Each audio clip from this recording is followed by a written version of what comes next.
দেখেন এর ভিতরটা কতটা মানে সুন্দর দেখা যাচ্ছে আর শাকগুলো কতটা সুন্দর লাগতেছে দেখতে। আসসালামু আলাইকুম ভিউয়ার্স, আমি খুব মজার একটা নাস্তা করে দেখিয়ে দিব। আর এই নাস্তাটা আমরা যে কোনো টাইমেই খেতে পারি। আমি এখানে 3 প্রকারের শাক নিয়েছি, পালং শাক নিয়েছি, লাল শাক নিয়েছি, আর হচ্ছে হলো কলমি শাক। এটা আমি এই শাকগুলোকে খুব সুন্দর করে কেটে দেখে দিচ্ছি, একদম টুকরো টুকরো করে কেটে নেবো। আপনারা চাইলে এটা বটি দিয়েও কেটে নিতে পারেন, তাতে কোনো সমস্যা নেই। আমি এটাকে ছুরি দিয়ে সুন্দর করে কেটে নিচ্ছি। আমি সবগুলো শাক কেটে নিয়েছি, এখন বাকি প্রসেসিং গুলো আমি দেখিয়ে দিচ্ছি। আস্তে আস্তে করে ডিমগুলোকে একটু ভেঙে নিচ্ছি। আমি এখানে 3টে ডিম নিয়েছি, এখন আমি শাকগুলোকে ডিমের মধ্যে দিয়ে দিচ্ছি। এখন আমি এর ভিতরে কেটে রাখা কাঁচামরিচ আর কেটে রাখা পেঁয়াজ গুলোকে দিয়ে দিচ্ছি। পরিমাণ মতো লবণ দিয়ে নিচ্ছি। এই শাক আর ডিমটা দিয়ে এখন ফেটবো না, আমি 5 মিনিট পরে ফেটি। তার আগে আমি ব্যাটারটাকে করে নেই। নাস্তার ব্যাটারটা বানানোর জন্য আমি এখানে 1 কাপ পরিমাণে ময়দা নিয়েছি আর 1 কাপ পরিমাণে চাউলের গুঁড়ি নিয়েছি। পরিমাণ মতো হলুদের গুঁড়ি নিয়েছি, পরিমাণ মতো লবণ নিয়েছি আর পরিমাণ মতো শুকনো মরিচের গুঁড়ি নিয়েছি। ধনিয়ার পাতা কুচি নিয়েছি, এটা আমার ডিপে রাখা ছিল।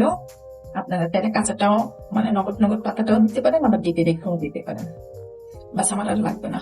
সবগুলো উপকরণ দিয়ে একটু মেখে নিচ্ছি। এখন আমি আস্তে আস্তে করে এর ভিতরে অল্প অল্প পানি দিয়ে আমি বেটারটাকে তৈরি করে নেবো। আমরা ঠিক বেগুন বা চপের বেটারটা যেরকম বানাই, সেম পদ্ধতিতেই এই বেটারটাকে তৈরি করে নেব। এবার আস্তে আস্তে একদম মোলায়েম ভাবে বেটারটাকে করে নিতে হবে। আমার হালকা পরিমাণে আরেকটু পানি লাগবে। আমার পারফেক্ট বেটার হয়ে গেছে দেখেন।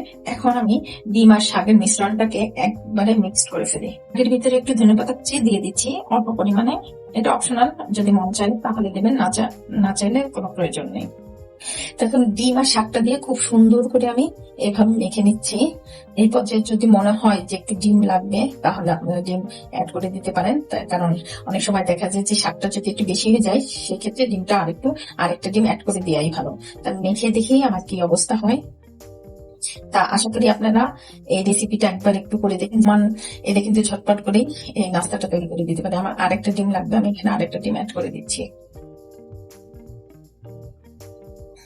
আমার ডিমের শাক ফেটা হয়ে গেছে, এখন আমি চুলায় চলে যাই। একটা প্যান নিয়েছি, প্যানের ভিতরে আমি সরিষার তেলটাকে নিয়ে নিচ্ছি। আমার তেলটা গরম হয়ে গেছে, এখন আমি বেটারটাকে ঢেলে দিচ্ছি। ডিমের বেটারটা আস্তে আস্তে সরাই দিতে হবে। একদম লো তাপমাত্রায় ডিমটাকে ভেজে নিতে হবে, যাতে ওই পাশটা পুড়ে না যায়। এই পর্যায়ে ডিমের 2 পাশটাকে এভাবে করে একটু সুন্দর করে করে দিতে হবে। একটু ভেঙে দিতে পারা আমার ডিমের সাইজটা কাটতে খুব সুবিধা হবে। তা আস্তে আস্তে করে এই কাজটা করতে হবে।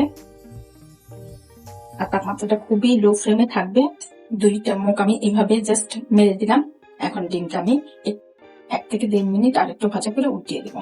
ডিমের ওই পাশটা হয়ে গেছে, এখন অল্প করে এইভাবে করে ডিমটাকে উল্টিয়ে দিতে হবে। ডিমটা উল্টানো হয়ে গেছে, আর এই কাজটা খুবই সাবধানে করে করতে হবে যাতে ডিমটা ভেঙে না দেয়। দেখেন তারপরে অনেক সুন্দর ভাবেই কিন্তু উল্টানো হয়ে গেছে।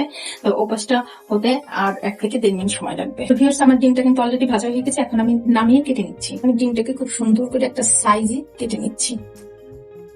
যদি মোটা চান তাহলে মোটা করতে পারেন, যদি চিকন চান চিকন করতে পারেন, তাতে কোনো সমস্যা নাই। ডিমটা অনেক গরম আছে, এটা ঠান্ডা হলে পরা শেপটা ঠিক হয়ে যাবে। এখন অনেকটা গরম, আর গরম অবস্থায় ডিমটা ভেঙে যায়, কিন্তু আমি সবটুকু ডিম কেটে নিচ্ছি। আমার কাটা হয়ে গেছে, এখন আমি চুলায় চলে যাই। তো ভিউয়ার্স, আমার তেল কিন্তু গরম হয়ে গেছে। এই যে আমি বেটারের মধ্যে ডিমগুলোকে সুন্দর করে চুবিয়ে চুবিয়ে সুন্দর করে দিয়ে দিচ্ছি। এবং সাবধানে করে দিতে হবে। তো ভিউয়ার্স, আমার 1 ডিম অলরেডি হয়ে গেছে, এখন আমি আস্তে করে একটু উল্টিয়ে দেই। এই ধরনের নাস্তা কিন্তু আমরা ঝটপট সহজেই বানিয়ে ফেলতে পারি। আর এই নাস্তাটা কিন্তু খুবই পুষ্টিকর একটা নাস্তা। আমরা বাচ্চাদের কিন্তু এইভাবে করে দিলে বাচ্চারা পুষ্টিটাও পেলো, শাকটাও খেতে পারলো। যে কোনো টাইমে আমরা যে কোনো সময় নাস্তাটা বানিয়ে খেতে পারি। ভিউয়ার্স, আমার কিন্তু ভাজা হয়ে গিয়েছে, আমি এখন আমার ডিমের নাস্তাটাকে উঠিয়ে নিচ্ছি। এভাবে করে আমি বাকি নাস্তাগুলো বানিয়ে নিচ্ছি। বাকি নাস্তাগুলো আমার হয়ে গেল, এখন আমি পরিবেশন করে দেখিয়ে দিচ্ছি। তো আমার রেডি হয়ে গেল বিকালের নাস্তা বা সকালের নাস্তা, দুপুরে যখনই হোক না কেন আমরা কিন্তু এই নাস্তাটা খুব সহজেই বানিয়ে খেতে পারি। দেখেন এর ভিতরটা কতটা মানে সুন্দর দেখা যাচ্ছে, আর শাকগুলো কতটা সুন্দর লাগতেছে দেখতে। তো বাসায় কিন্তু আমরা খুব সহজেই এই নাস্তাগুলো তৈরি করতে পারি, মেহমান আসলে ঝটপট বানিয়ে দিতে এবং বাচ্চাদের দিতে।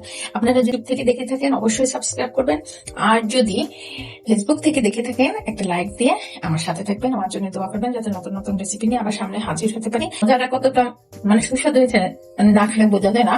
ততদিন আপনারা সবাই ভালো থাকবেন, সুস্থ থাকবেন, নতুন নতুন কোনো রেসিপি নিয়ে আবার সামনে হাজির হবো। আল্লাহ হাফেজ।